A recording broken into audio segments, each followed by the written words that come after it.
Golden State Media Concepts Baseball Podcast. We cover everything Major League, from spring training to the World Series. We've got your favorite club covered, from New York to Boston to LA. This is the Golden State Media Concepts Baseball Podcast.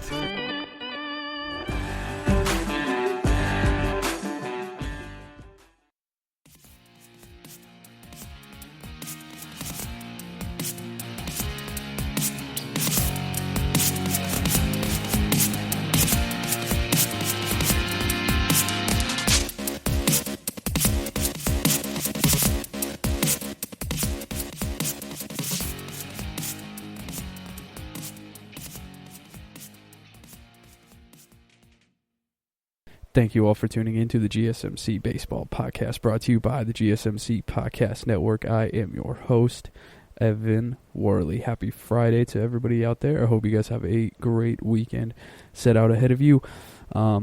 Weekend plans, I am coaching, and that is pretty much it. I stay going to the gym twice a day. Pretty much, other than that, staying inside, doing whatever I can to pass the time. It is the Christmas season though, and I'm a big Christmas person, so I've just been watching all the Christmas shows I can, because I'm still that little nerd and I don't really care. I really do like Christmas. I like the weird, like, niche cartoons. Like Robbie the Reindeer is hilarious to me, even though it's terrible. Ben Stiller is just like the weirdest character, like the weirdest person to cast for like a character as a like middle of the road, just weird reindeer. So I always find stuff like that funny. National Lampoon's Christmas Vacation, obviously that's a classic. The Santa Claus, watch that all the time. I love the Grinches, that kind of stuff. Just getting, just trying to get into the spirit. We've had a pretty crappy year, to say the least. So I'm just trying to salvage whatever I can, hanging out with my family as much as I can, that kind of stuff. But on to some other news. So over the past few days, there's been a story about the new... I really hate the fact that we have, one person in the league who was like moderately successful.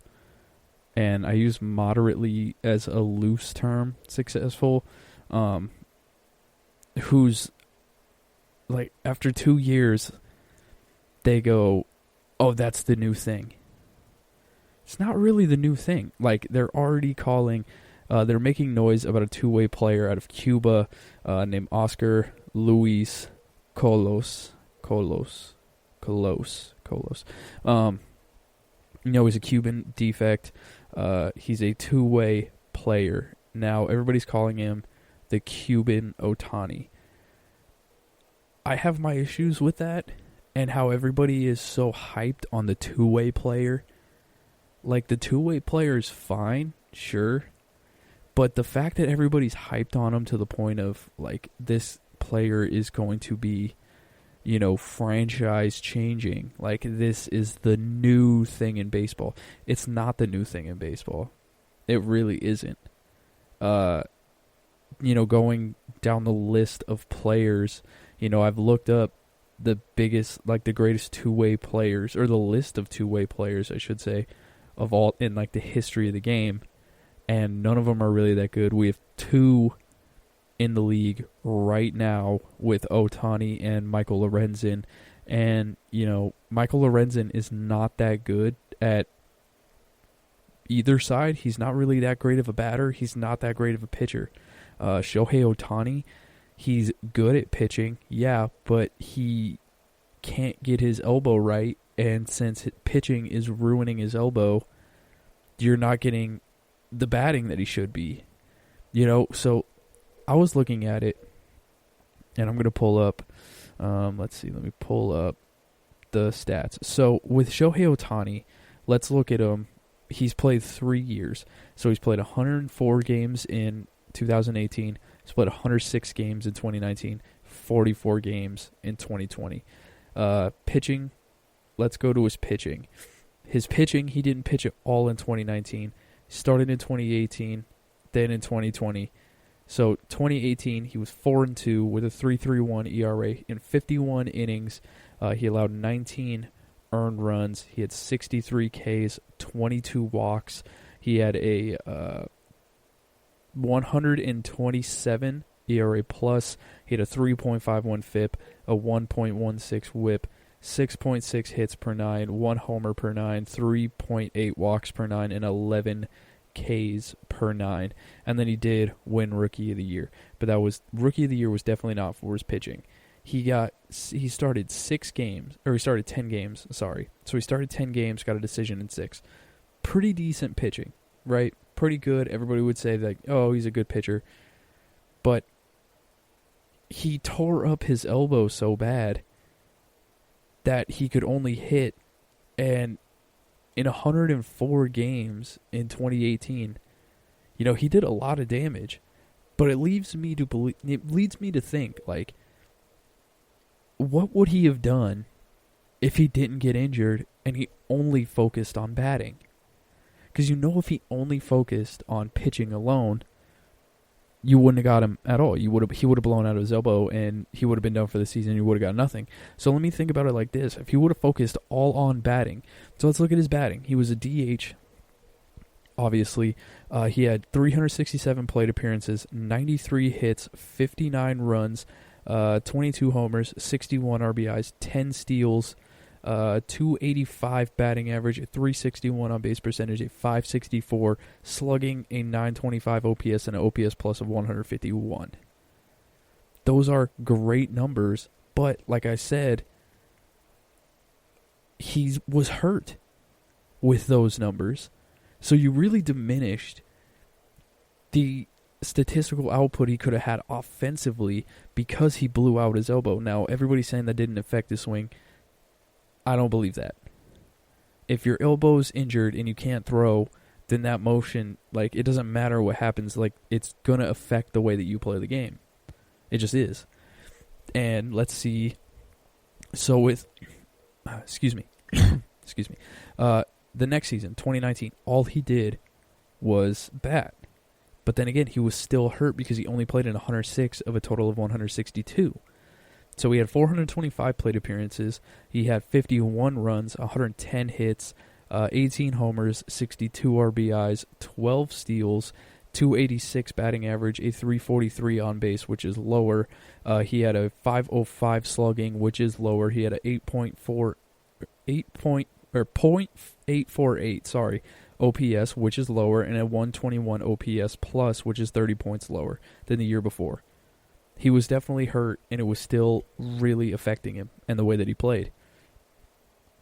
Let's go to this year, in 2020.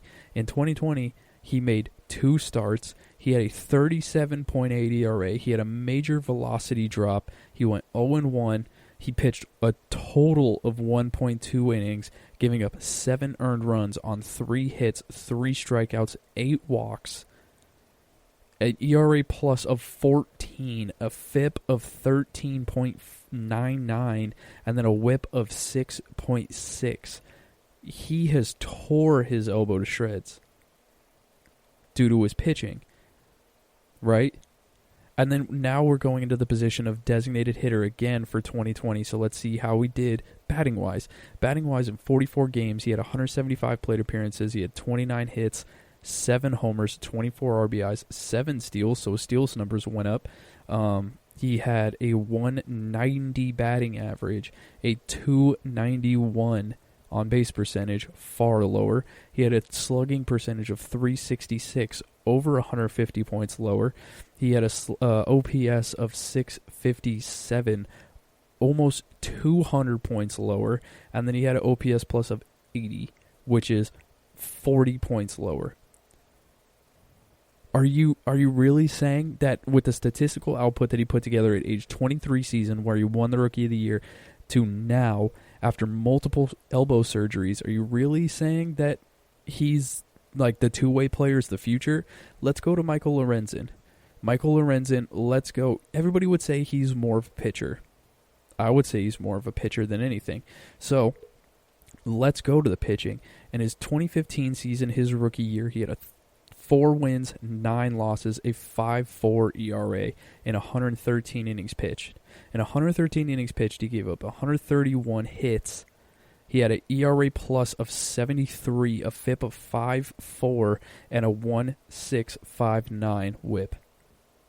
Not good. Let's go to the year after his age 24 season. 2-1. Not bad, but that's when he went fully to the bullpen. So he started 21 of 27 games. He had a 4-9 record. That was his rookie year. And then in his age 24 season, strictly out of the bullpen, in 50 innings, he gave 41 hits. He had a 2.88 ERA. He had a ERA plus of 149, a FIP of 367, and a 10.80 ERA. Let's look at his batting for that year. He had a total of 5 plate appearances. 5.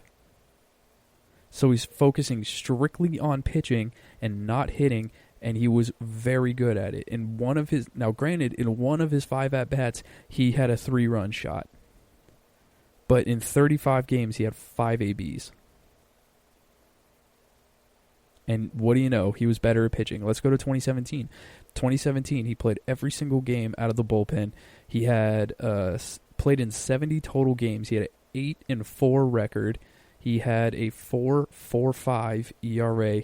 His ERA plus was 101. His FIP was 4.01. WHIP 1.349. Let's see. 2017, you go down.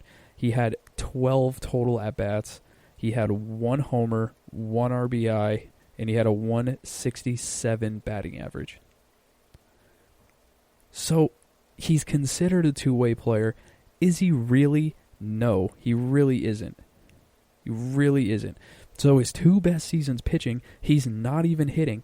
Let's go to 2018, his age 26 season. He played 45 games. He started 3 of them. So he had a 4-2 record. He had a 3.11 ERA. In 81 innings, he gave up 78 hits. He had an ERA plus of 134, a FIP of 4.16, and a WHIP of 138. Now, let's go to batting. In his 2018 season, he had 31 at-bats. This was his best offensive season. This was the best season of his career, hands down. He had 34 plate appearances, 31 recorded at-bats. He had 9 hits. 4 of them just happened to be homers, 10 RBIs, 290 batting average. And he had an OPS plus of 170, but that's strictly because of the home runs leaving the yard. It is what it is. So next year, 2019, is the season where he had the most amount of at-bats in his career. So let's go to standard pitching in 2019. What do you know? He had a 1-4 record. He had the best ERA of his career. I will give him that at a 2.92 ERA in 73 games. But in 83 innings, he gave up 67 hits. He had a ERA plus of 160, a FIP of 3.66, a WHIP of 1.152, giving up a homer per game. He had 3 walks per game. And then, to his batting, standard batting, he had 53 recorded plate appearances for 10 hits, 1 homer, 6 RBIs, but he had a 2.08 batting average. He had a 2.83 on base percentage, a 0.313 slugging, an OPS of 596, and 53 OPS plus. There's no reason why people should be looking at a two-way player as like, oh, this is the future of baseball. It isn't. It is far from the future of baseball. So they're going to pay this Cuban Ohtani guy, and he's going to come out and he's going to play, and everybody's going to look at him as the next guy. But here's the thing: he can pitch. It doesn't mean that he has. I think I was reading a stat. Let me look it up again. Let's see. Do they have it on Baseball Reference? Oscar. Let's see. What was his name again? Oscar. No, they don't have him on Baseball Reference. So let's go Oscar. Let me look this up. Cuban and Japanese statistics. Okay, so... Alright, so starting back at his age 17 season, at-bats, at-bats he had 79, he batted 278. In 2018, at-bats, he had 225, he batted 271. In 2019, he had 385 plate appearances, 290 batting average. Not bad. This guy can actually hit a little bit. Now let's see what his pitching is like. Oh, he only pitched 3 games. Wow. In 2019, his 2019, his 19-year-old season, when he was playing in the Cuban Baseball League, he pitched in 3 games with a 3.1 innings pitched, and that was it. 3.1 innings. He pitched 3.1 innings in 20 total games he played that season in Cuba, and it looks like he was focused mostly on batting. He had his worst home run output of his entire career, but his batting average was fine. His batting average was 380, the highest of his career, with a 432 on-base percentage and a 5.19 slugging. Here's my thing about all of this. So we got this guy, right? He's coming to he's looking to come to the major leagues. He's 22 years old. He was born in 1998, and everybody's thinking, oh, he's going to be the next Ohtani. This guy's going to be overpaid. It is what it is. He plays first base. He's a right fielder. He bats left. He throws left. He's going to be overpaid no matter what. There's no reason why anybody in their right mind is going to pay him a ton of money to come in, and there's really should be no hype around this guy at all whatsoever, unless he's a National League, unless you choose to put him as a National League starting pitcher. And even then, what's the point of taking your first baseman and putting him as a closer? What's the point of that? Can you imagine if you were in the middle of the World Series and Dave Roberts walks out and just said, all right, guys, here, we're going to put Edwin Rios at first base, Max Muncy come in and close this game out. You wouldn't take him seriously at all. And you shouldn't really take him seriously as this, because everybody's saying he's a Cuban defect. He played in Japan as well. He's not the next Ohtani. You want to know why he's not the next Ohtani? Because he's not going to play two-way baseball, and nobody in their right mind should pay somebody to play both ways on a baseball field. You're not getting the correct amount of work, you're not getting the correct amount of reps, and all it's going to do is hurt you in the end. All right, everybody, I'm going to take my first break, and I will be right back to talk about all the non-tendered free agents as we are just past Wednesday's non-tender deadline. This is your ultimate stop for everything sports. The Golden State Media Concepts Sports Podcast. Should I say more? From the NFL, MLB, the NBA to MMA, it's all in here. The Golden State Media Concepts Sports Podcast. Listen now.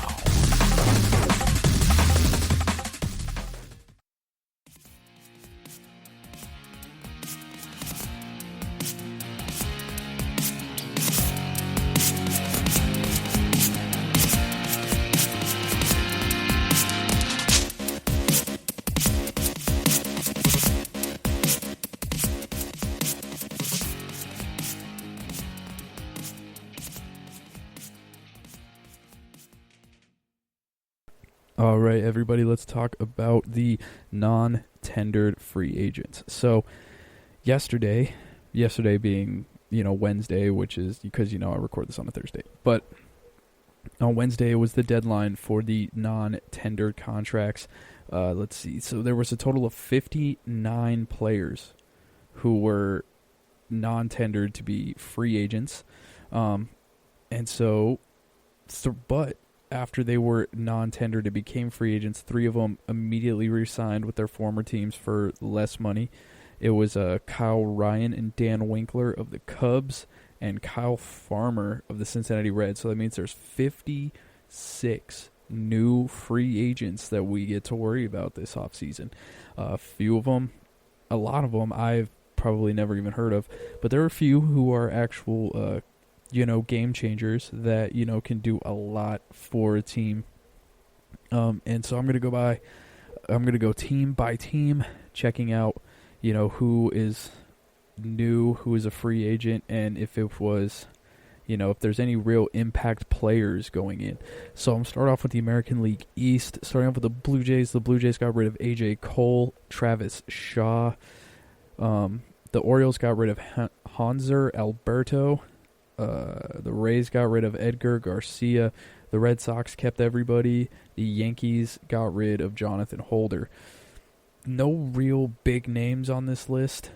Travis Shaw, I think, is somebody who can kind of fill in. I know I say this about a lot of people, but I feel like Travis Shaw's going to go to the Giants. I feel like he's going to get like a 1-year prove-it deal. He'll go to the Giants. He'll play third base. He'll hit 20, 22 homers, have a pretty good season, and, the Giants will just get the most out of him. He's just one of those weird no-name people. Maybe he'll go to, like, he'll go to Pittsburgh. Maybe play in Pittsburgh, bat right behind Josh Bell or ahead of Josh Bell. I still think he's got about a 20-homer season in front of him, 20 to 25 on a prove-it deal. I could see him going to Cincinnati. Maybe he's a first baseman as well. I could see him maybe going to Cleveland. I don't know. I feel like the Midwest is kind of the place to be for this guy because all those teams are trying to save as much money as possible, and I feel like he could be someone who can, make a difference. AJ Cole, I've never really heard of. Hanser Alberto, I feel like is someone who's going to, kind of make waves. I don't know why. I don't think Hanser Alberto is really that big of a deal. Maybe I was missing out on him. But let's see. Hanser. Let me Google this guy real quick just to make sure I'm not being an idiot. Let's see. 2019, 160 hits, 62 runs, and a 305 batting average. Yeah, so I feel like if anybody out of this list is going to, really make some noise, it'll probably be Hanser Alberto and Travis Shaw. Let's go to the AL Central. So the Indians, we'll start off with them. They got Delino DeShields, Tyler Naquin, and Jeffrey Rodriguez. I feel like they let up the most because, Delino DeShields, he's definitely going to play somewhere else. He's going to get picked up really quickly. He's a cheap center fielder. He can get it done very fast, really solid at the start of the lineup as a leadoff hitter. Maybe even if you have a solidified leadoff hitter already, he can really fill in at the bottom of the lineup. I feel like he's somebody who can, really, really make a difference in a competing team. Maybe someone kind of like a Rajai Davis. Like Rajai Davis seemed to be a guy who was passed around from playoff contender to playoff contender, really trying to, really has like that piece that could really go out and help you win a game, especially in the postseason. And they weren't wrong, especially with the Game 7 of the 2016 series, where in the ninth inning he hit that 3-run shot down the line off Aroldis Chapman. That was one of the most unexpected things I've ever seen, and one of the craziest World Series games I've ever seen. But, I feel like he's definitely someone who can do, be on that kind of level. Tyler Naquin, I feel like Tyler Naquin, as, relatively, mediocre as he is, I feel like he has some redeeming qualities that a team's going to want. Maybe he can get a spot with a team that's just trying to fill a spot, waiting for, a prospect to come up. Maybe like a Kansas City. I could see him in Detroit as well. Maybe a team like Oakland or Seattle. Teams that aren't really great at the moment, but just need a roster spot and someone who, has some sort of, experience and maybe just need a change in scenery. I could see Tyler Naquin going to either of those teams. Let's see. Kansas City Royals. Kansas City Royals have Maikel Franco, Foster Griffin, Jace. Oh, that's a weird way to spell Jason. Jeison Guzman, Eric Mejia, Carlos Sanabria, and Bubba Starling. Bubba Starling is a big name on this list to me because I feel like he had a lot of hype around him. Let's see real quick. Bubba Starling. Spelled his name wrong. Dang it. Bubba Starling. Here we go. So let's go to his stats because I feel like he had a lot of. Oh, his career stats are bad. Oh, good gravy. Let's see. Age 26 season in 2019. 215 batting average. Not good. A 50 OPS plus than last year. Yeah. Bubba Starling. Why was he so, hyped? I feel like he had so much hype coming around him, and none of that really came to fruition. That's a bummer. So Bubba Starling, he got cut, and with those numbers, I don't see him going anywhere, even though he was by far the most recognizable name. Maikel Franco, I've never really been a fan of Maikel Franco. I don't really think that he has many places to go. Many places are going to want him. Maybe as a veteran, prove it deal, kind of like a minor league deal, just to see if he's really that good. But I highly doubt it. Tigers didn't get rid of anybody. Here's where the names come in. So with the Twins and the White Sox, we have Eddie Rosario, Matt Weisler, Nomar Mazara, and Carlos Rodon. Eddie Rosario is a big bat. A big, big, big bat. I don't know why they got rid of him. Maybe he's going to expect too much money. Maybe, the Twins are making waves with another free agent that's a little bit better. Eddie Rosario from the left side, you can't really ask for more out of him. He was a great player with the Minnesota Twins. I was up there for a couple years. I worked at Target Field for the entire 2019 season. It was a lot, and I mean a lot of fun going to every game with him and Kepler and Nelson Cruz, everybody on the Twins. They were just mashing homers left and right. He is loved by fans. I don't know why they would just let him go. I think that he could have been good as a trade option. But anybody who's out there looking for an outfielder, I think Eddie Rosario was a big name that, may not be big at the moment. I could see him, getting scooped up by an Arizona. Maybe he could even, I think he could fly probably under the radar and go to a team like Colorado. Because if Colorado comes in and they scoop him up with his type of power and that kind of ballpark, you're probably looking at 40 homers from Eddie Rosario. I think that would be incredibly beneficial, especially teaming him up in the outfield with Blackman, and after they got rid of who they got rid of, which we'll get to in a moment. But I also think Nomar Mazara has too much potential to let go. I don't think that's really a great a great deal just to let him go on free agency, but also it's kind of a logjam at the outfield position in Chicago. So I don't really, I don't really mind. I don't really blame him for that. And then Carlos Rodon, a left-handed pitcher, lefty pitching is such a high priority. I don't see why they would just let him go. Don't just let him go.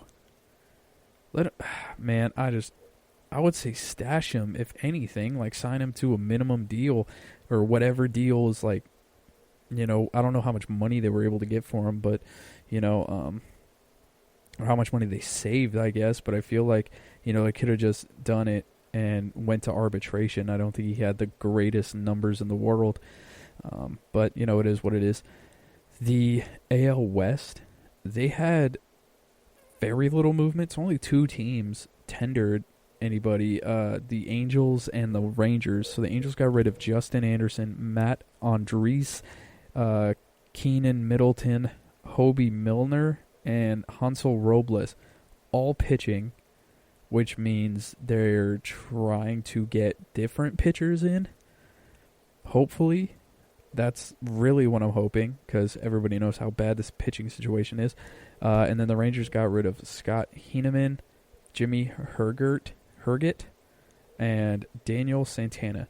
No names I recognize, so we're just going to keep moving on from that. We got the NL East. The Braves got rid of Adam Duvall. I had a lot of people hit me up for this. Adam Duvall did exactly what he needed to do, which was great. He came in, he hit a few homers, he got hot when he needed to get hot, and that was really it. He got hot when he needed to get hot, and it was over. You can see that the Braves are making moves, because with not only with Christian Pache coming up, and him making his type of plays in the NLCS, where there's another outfielder by the name of Drew Waters who is going to be up next season, I believe. If not next season, it'll be by 2022 he will be up. But with Drew Waters, he's more of a young Nick Markakis. So Nick Markakis is gone, I believe, and Adam Duvall is also gone. So we have 2 spots cleared up in the outfield for Waters and Pache if Marcell Ozuna does not sign. If Marcell Ozuna signs, then we may keep Waters in the minor leagues for a while. I hope we can get Marcell Ozuna back, but if that's not the case, then Drew Waters will most likely be up by the start of next season, or if it's not by opening day next season, it will be by the 1st of May, or whenever that deadline is where they get an extra year on the contract. Everybody knows what that is. So let's move on from that. So Adam Duvall's gone from Atlanta. Ryan Stanek and Jose Urania's gone from the Marlins. Thank God, because Jose Urania was the only person who would throw at Ronald Acuna every single time he stepped into the box against him. It was the most annoying thing ever. Get out of here, Jose Urania. I don't like you. You're the worst.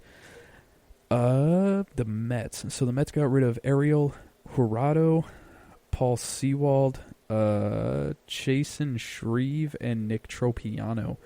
Nick Tropiano, I have a lot of experience with, because I lived in Southern California when he was on the Angels. He was so hit or miss. I don't blame him.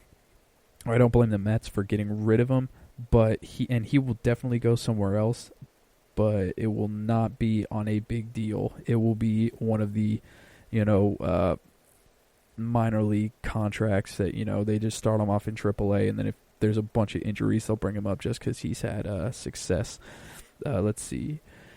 The Brewers. Okay, so the NL Central. The Brewers got rid of Alex Claudio, Ben Gamel, and Jace Peterson. The Cardinals got rid of John Brabia, Rangel Ravello. The Cubs got rid of just the biggest names. They got rid of Albert Almura, which I thought was a great outfielder. Jose Martinez, Kyle Schwarber, and Ryan Tripera. You got Clay Holmes out of Pittsburgh, and then the Reds got rid of R.J. Alanis, Archie Bradley, Kirk Casale, and Brian Goodwin. So this was the most action-packed of the divisions, mainly with the Cubs and the Reds. The Reds getting rid of Archie Bradley. Archie Bradley is a big name. I thought they could have traded him. Maybe they're trying to restructure a deal or something, but I think too many teams are going to offer Archie Bradley money, mainly because of his history with, how he's been able to pitch in the postseason. I'm not sure how well he pitched for the Reds last season, but, with the name that he has, he's going to get another opportunity. Brian Goodwin, I feel like, is a very good outfielder. He'll definitely get another opportunity somewhere. Kirk Casale, just because the pitching, or the catching crop is not very good. You'll see him on another team. Kyle Schwarber immediately becomes a top 10 free agent and just, biggest question marks in free agency, maybe even top 5 as of right now. Alberto Murra, I could see him going to like Toronto just because he's, he can just put the ball in play. I feel like he's not like super powerful, and he's not, he's getting kind of older, but, I could see him in Toronto. Then Jose Martinez, I don't know what's going to go on with him. He's kind of a mystery to me. And then we'll conclude this with the NL West. Diamondbacks did nothing. Dodgers did nothing. The Giants got rid of Melvin Adon, Tyler Anderson, Rico Garcia, Daniel Robertson, Chadwick Tromp. No idea who any of those people are. Greg Garcia left the Padres. I didn't know who he was. And then the Rockies got rid of David Dahl, Chichi Gonzalez, and Tony Walters. David Dahl is my kryptonite in MLB The Show. I cannot get him out to save my entire life. He wrecks me every single time I play him, no matter what team he's on. He is unbeatable. So, David Dahl, why not come to Atlanta, buddy? No, I'm playing. But, David Dahl, I think he's been injured the past couple of years, so I don't really blame the Rockies for getting rid of him. And the fact that they got rid of David Dahl makes me believe that they're going to go after Eddie Rosario just because of, the power he's able to put, from the left side of the plate. Chichi Gonzalez, he'll be all right. I think he'll get kind of like a minor league deal. I don't think he was that great of a pitcher. If he was, Rockies fans, don't kill me. I didn't watch a lot of the Rockies. And Tony Walters, I feel like it's just like Kirk Casale, where he'll end up on a team just because, the catching depth is not very good, and the fact that, he has experience calling games is going to give him a leg up on a lot of people. All right, everybody, I'm going to be taking another break, and I'll be right back to talk about the recent trade of Jose Iglesias to the Angels and how that affects the market for shortstops. Tired of searching the vast jungle of podcasts? Now listen close and hear this out. There's a podcast network that covers just about everything that you've been searching. Hey! The Golden State Media Concepts Podcast Network is here. Nothing less than a podcast bliss with endless hours of podcast coverage. From news, sports, music, fashion, cooking, entertainment, fantasy, football, and so much more. So stop lurking around and go straight out to the Golden State Media Concepts Podcast Network. Guaranteed to fill that podcast itch. Whatever it may be. Visit us at www.gsmcpodcast.com. Follow us on Facebook and Twitter, and download us on iTunes, SoundCloud, and Google Play.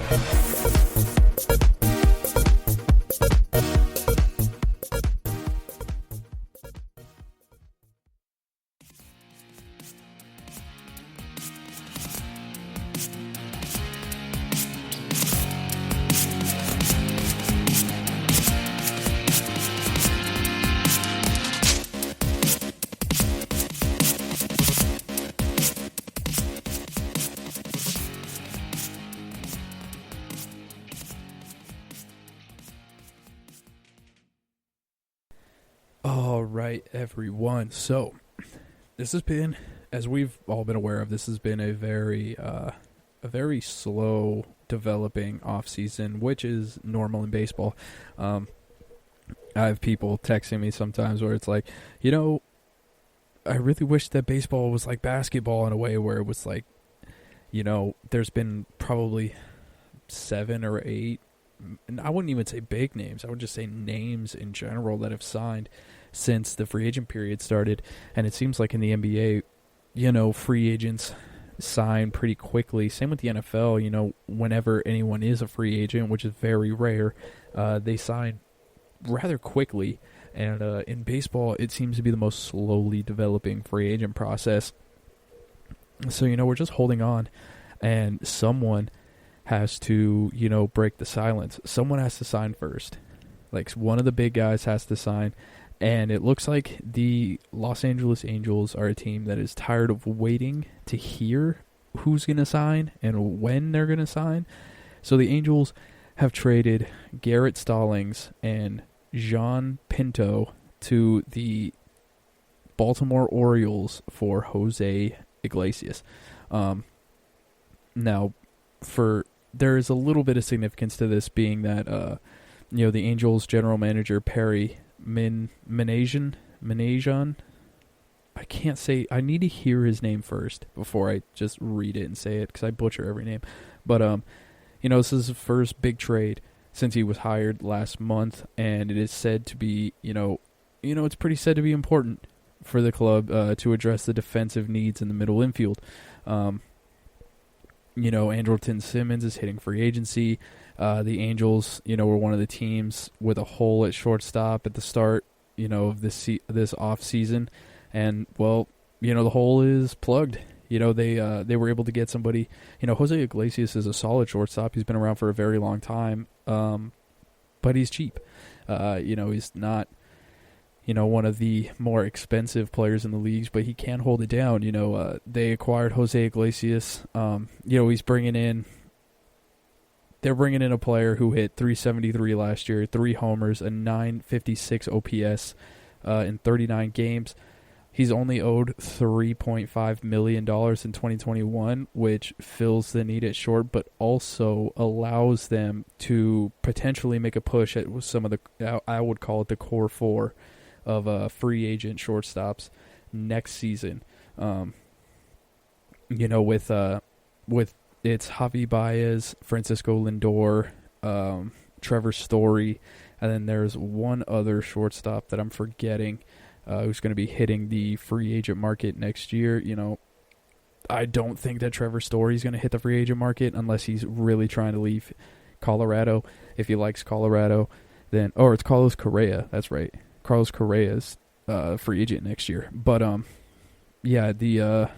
don't think that Trevor Story, unless he really wants out of Colorado, is going to leave, because Colorado is most likely going to pay him, and hopefully they don't do the Nolan Arenado thing where they pay him and immediately try and ship him off.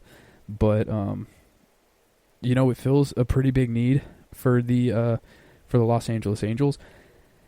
But dare I say it is an improvement? Andrelton Simmons is a great fielder. He's one of the best, I would say, probably top 2 defensive shortstops in the history of the game, but that doesn't mean he brings a lot on the offensive end. Jose Iglesias obviously is not up to his Simmons' standards at short, but he is a pretty solid defensive shortstop, and then he's also bringing 39 games is not a large sample size in the grand scheme of things, knowing that we had to go 162 games, but 39 games, and he batted .373 with a .956 OPS. That's pretty good. And the Angels, they're not a bad offensive team. They're a terrible pitching team and a terrible defensive team. So they need to really go out and fill those holes as much as they can while trying to solidify the offense. And I think they got better at offense. You put Jose Iglesias up towards the top of the lineup with Dane Fletcher. You can move Mike Trout down to the 3 hole again. Maybe move Ohtani to the 5, or maybe move Albert Pujols to the 5. It's something that you can kind of play with if you're Joe Madden.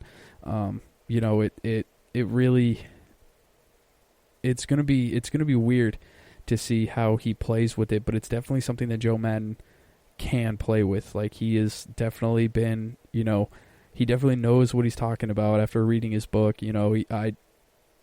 I fully trusted Joe Madden to begin with, but after reading his book and everything that he did, I fully trust that he will get the Angels to the playoffs at some point. We can probably. But with the Iglesias trade, you can kind of rule out the Angels as a destination for Simeon or Didi or DJ LeMahieu, especially with David Fletcher, how good he's been at second base, and Anthony Rendon at third base. I don't think they're really going to be pushing for any of those guys to even move them unless, they see a surprise trade of David Fletcher somewhere, or just somewhere where, they can move David Fletcher to maybe, say the outfield or something. if they trade an outfielder or something like that, maybe get rid of Justin Upton, then they may be moving David Fletcher to the outfield, but to get one of those, big guys. But I don't think that's going to happen. I think they're done for this offseason position player wise. Like I've stated many times, they still need to address the pitching staff. The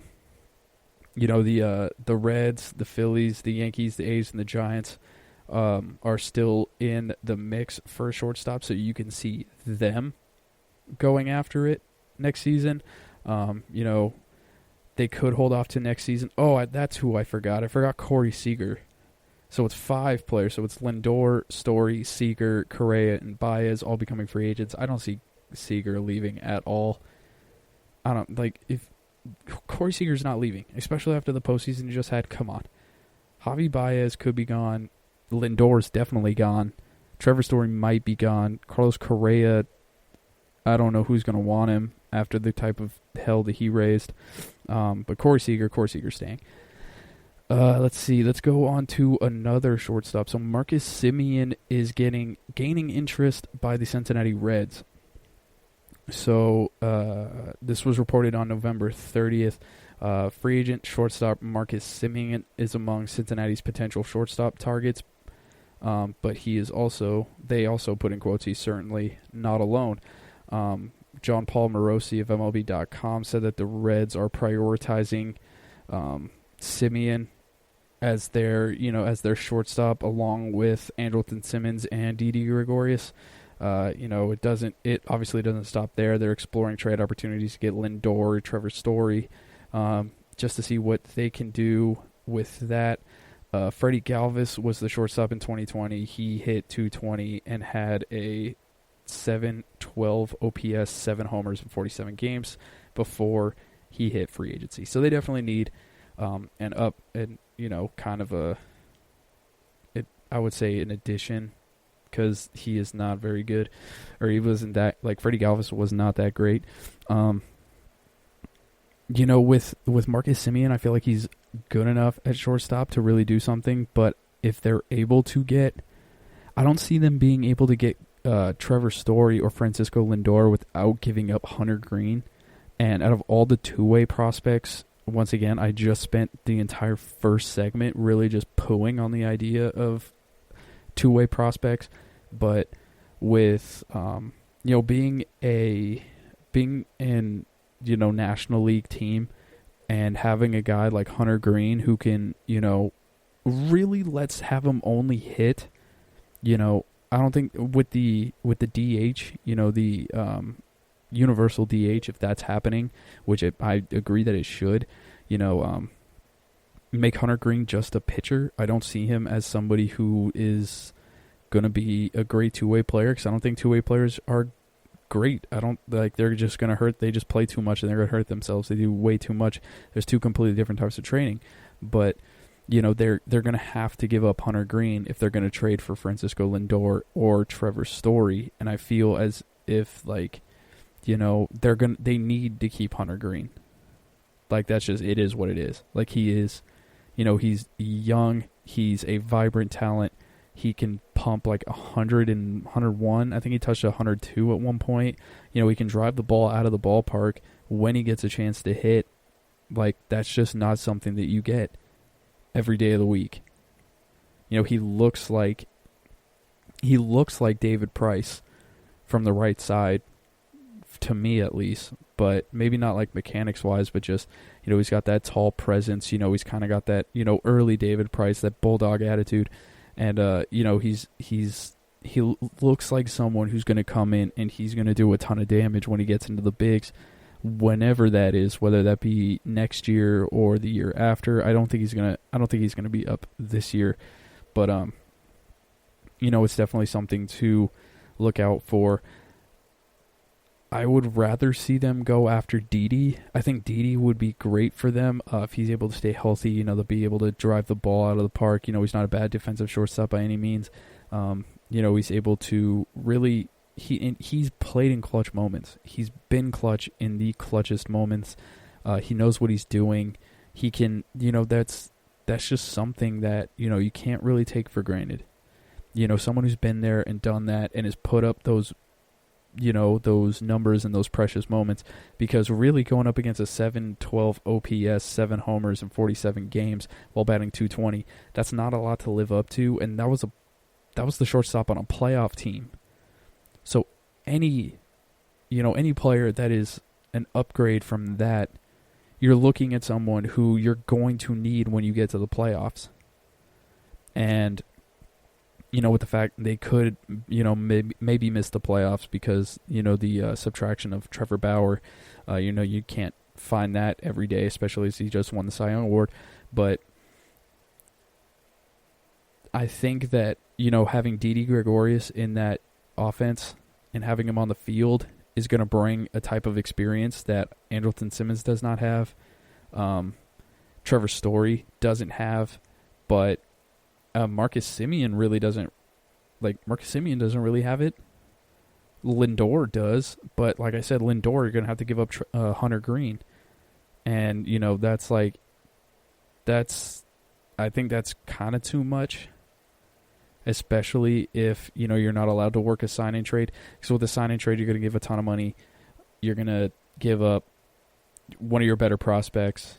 And I don't think with the subtraction of Trevor Bauer and the addition of Francisco Lindor, it's really going to even out. They're going to have to go get another pitcher in a trade, but without, it just doesn't make sense to me. But, I think I would, if I was in the shoes of a Reds fan, I would be twisting my fingers, waiting for Didi.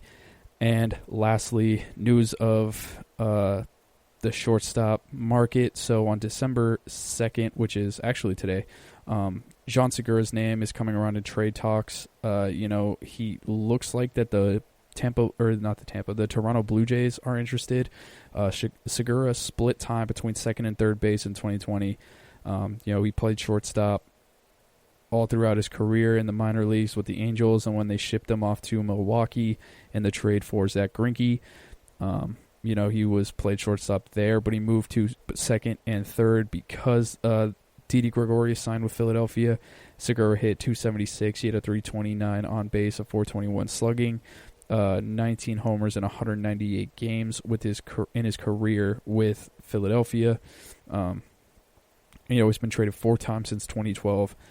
Angels to Brewers, Brewers to Diamondbacks, Diamondbacks to Mariners, Mariners to Phillies. He's set to earn $14 million in 2021, 14.8, and then another 14.8 in 22. He also has a $17 million team option with a $1 million buyout in 2023. Clearing his contract off the books is going to be something that gives the Phillies a better chance to get Real Muto back. So you can I would be very surprised if he's not shipped off in the next couple weeks. They're going to need some money around, all that kind of stuff. The Phillies' projected payroll as of 2021 is $146 million, $39 million lower than it was at the end of 2020. So, they're saving a little bit of cash. They'll be able to move John Segura, which, who is a good player, but by no means a super outstanding player. It just expect to see him go to another team to clear up space for JT Realmuto. The fact that they can pair him with Bo Bichette and Kevin Biggio and Vladimir Guerrero in the offense or in the infield of Toronto, I feel like that will be, something that's a little bit pretty exciting. I would feel he'll be the veteran presence. He's kind of been there, done that. He's a solid player. He knows what he's doing. I think he'll fit in pretty well with that young, vibrant offense. All right, everybody, I will be taking my final break, and I will be right back to speak on the top 10 new free agents. So I broke down, who became a free agent due to the buyouts, or the non-tendered contracts. Sorry, so I'm going to rank them my top 10 newest free agents. Want to know the latest in soccer? Then listen to the Golden State Media Concepts Soccer Podcast. From MLS, the World Cup, and the Premier League, we've got you covered. The latest updates, the hottest matches, and news on the league's top players. It's the Golden State Media Concepts Soccer Podcast. David Beckham scores the goal to take England all the way to the World Cup finals. Listen now.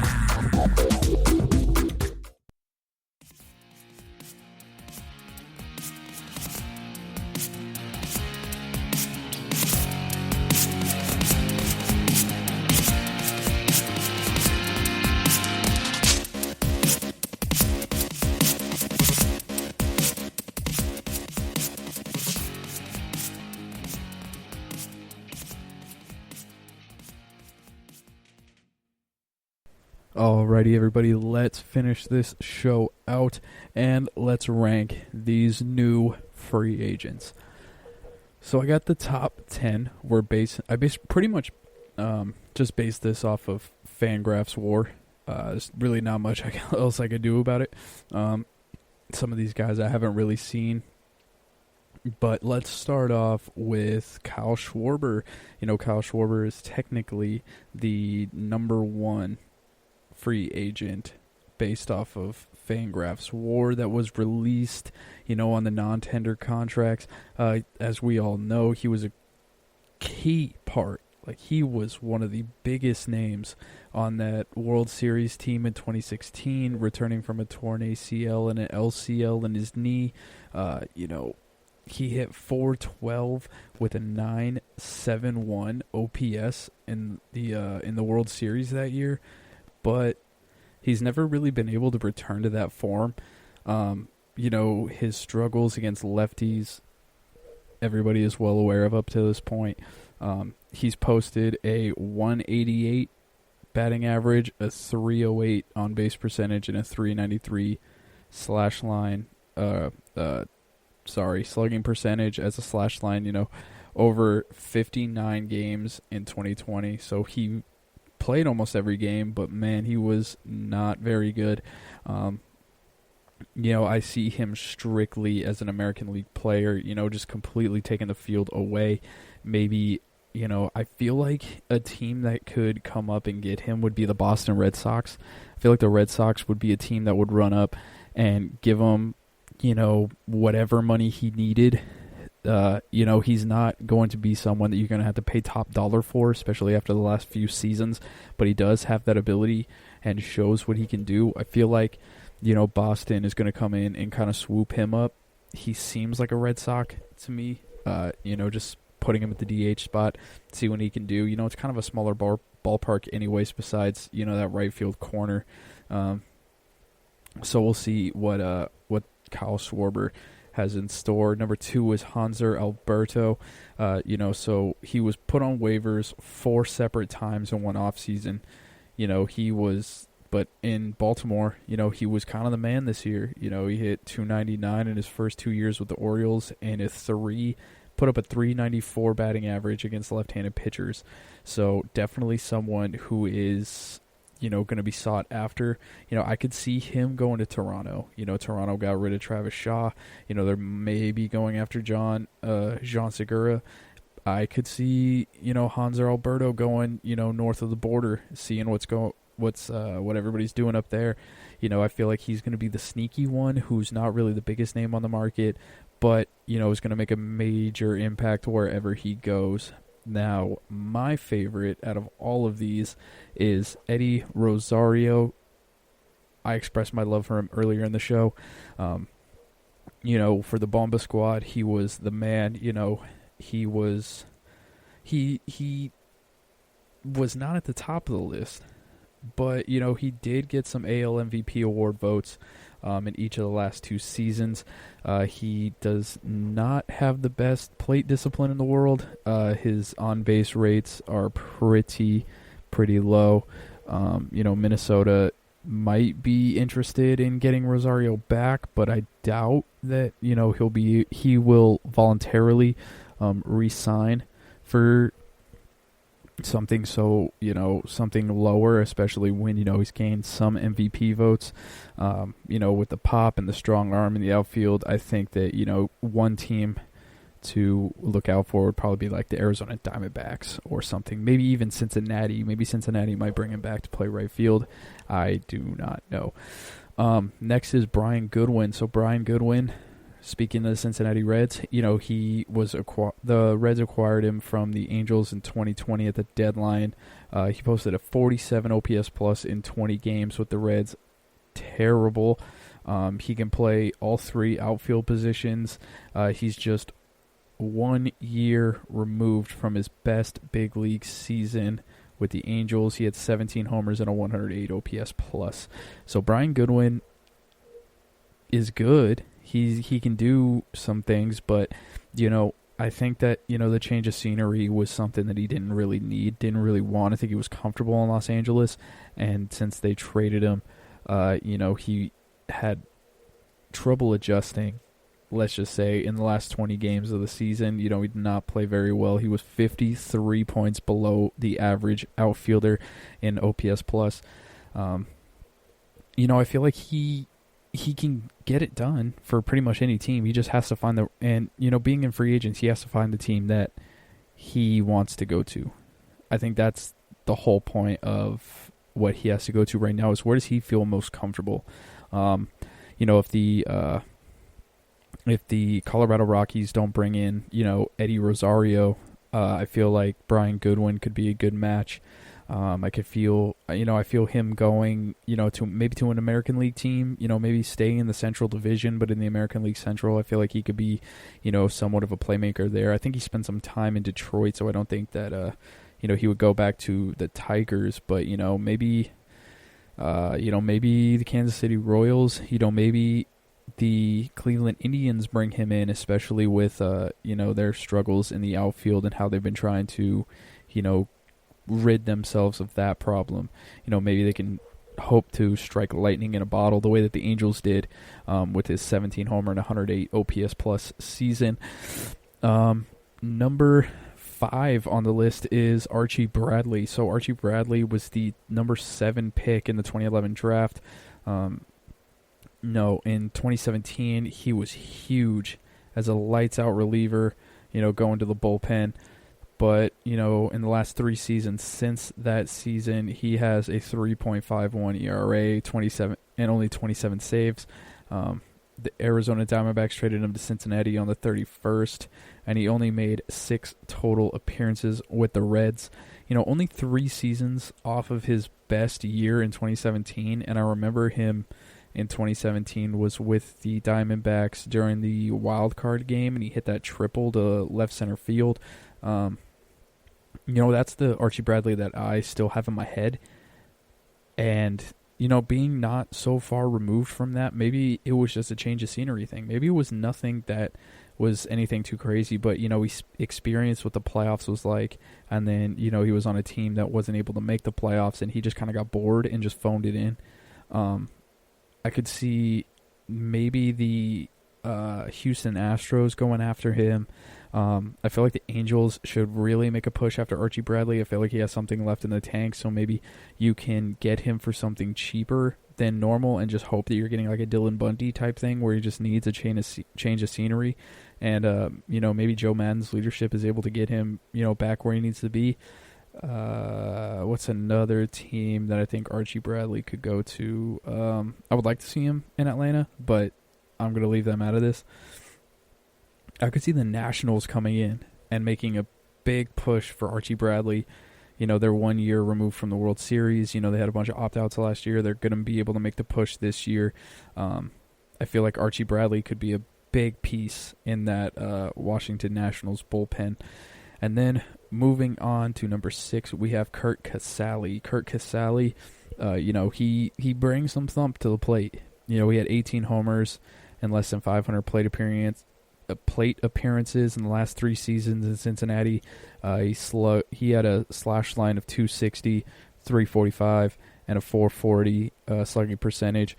Casali also owns an 816 career OPS against lefties. I feel like the whole like lefty thing is kind of out of touch now, especially with the specialists, because nobody really actually goes for that, and there's not a lot of lefties to begin with. Like, no one's going to throw a lefty against Kirk Casale like in the bullpen game. When it turns over to the bullpen, it's not really going to be like that. So you're really only going to start him versus left-handed pitching, like left-handed starters. I don't think there's a lot of left-handed starters to be able to justify you doing that just all by yourself. And 18 homers in 500, like a little less than 500 plate appearances. So that's about 18 homers a year. That's not too bad. Kirk Casale, I could see him in like Pittsburgh. I think Pittsburgh would be a good place for him. Maybe they get him in like Miami. Who knows? I'm just making these things up. I think that he could be good. Maybe he gets a shot in like in Texas with the Rangers. Maybe he goes to let me get about another team. One more team and then I'm gone. Maybe Oakland. I feel like Oakland would be a good spot for him. I don't know why, but I just feel like Oakland would be a good spot. Next up, number 7 is Hansel Robles. So Robles, he had a pretty good, he was going pretty well in Anaheim with the Angels. He struggled in 2020. He was claimed off waivers in 2018. He put up a 2.97 ERA in 37 games down the stretch in 2018, and then in 71 appearances with the Angels in 2019, he had a 2.48 ERA. But this season, in 18 games, his ERA jumped to 10.26. I feel like the Angels could have kept him. I feel like they should have kept him. I was reading about the guy. I don't really feel as if,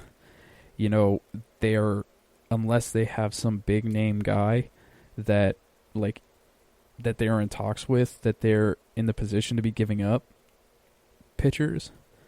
So, with a guy who's shown that, if you really look at it, in 108 appearances, he had about a 2, let's see if we're trying to average this out, quick math, he probably is about a 2.75 ERA in 108 appearances. You're not just going to get that in your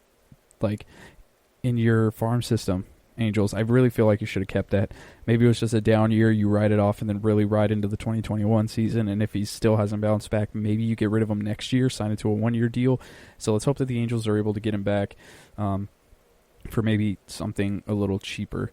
Number 8 is Danny Santana. So Santana, he played for the Rangers. He was the player of the year in 2019 for the Texas Rangers. He hit 283. He had 28 homers, 81 RBIs, a 534 slugging percentage. He had an elbow surgery that required, they worded this so weird, or I worded this so weird.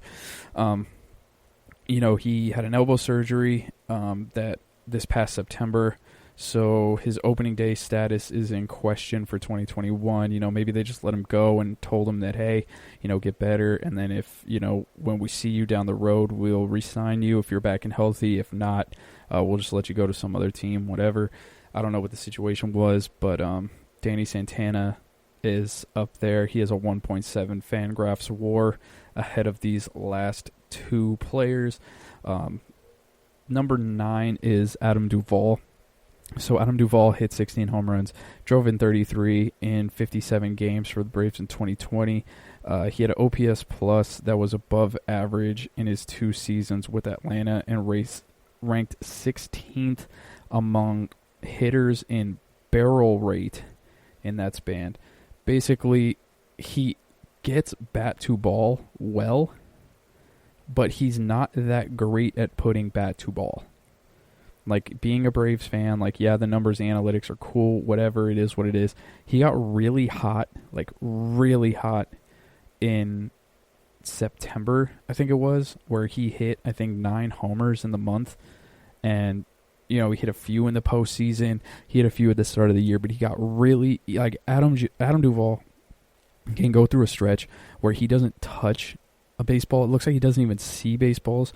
And then after that, he is just crushing homers left and right. He reminds me of Justin Upton so much, where all of Justin Upton's production was in April and in August. Right before it really matters, Justin Upton was the man. And then right when it mattered, he was awful. And Adam Duvall's pretty much the same way. Lastly, I'm going to end it with John Brebbia. Brebbia came onto the scene in 2017. He put up a 2.44 ERA in 50 appearances in his debut. He followed it up with a 3.2 ERA in 2018, and then he posted a 3.59 in 2019. Then he had to get Tommy John surgery, forced him to miss the entire 2020 season. We'll see where he ends up. Maybe he goes to Anaheim. I don't know, but I'm a little weary of pitchers coming off Tommy John surgery, even though Tommy John surgery is really not what it used to be anymore. All right, everybody, that is going to be our show. We'll be back Friday with a brand new episode. Enjoy your week, enjoy your families, and be sure to enjoy whatever sports you want to watch, the Christmas season, I'll put it like that. You can follow me on Instagram at EvanWorley23. You can play me in Tap Baseball if you're bored. Nickname is EvanWorley23, and I would like to thank you all for listening to the GSMC Baseball Podcast, brought to you by the GSMC Podcast Network. I would like to ask you all to please remember to subscribe to the show and write a nice review, because it really helps us out. And also, if you can follow us on Facebook, Twitter, and Instagram, thank you all, and have a great weekend.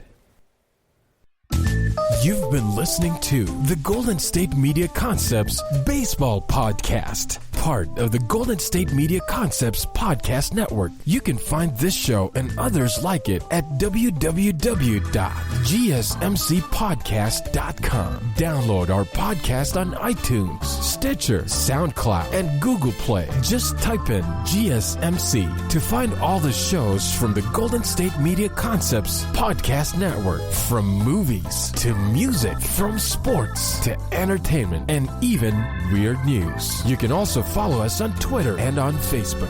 Thank you, and we hope you have enjoyed today's program.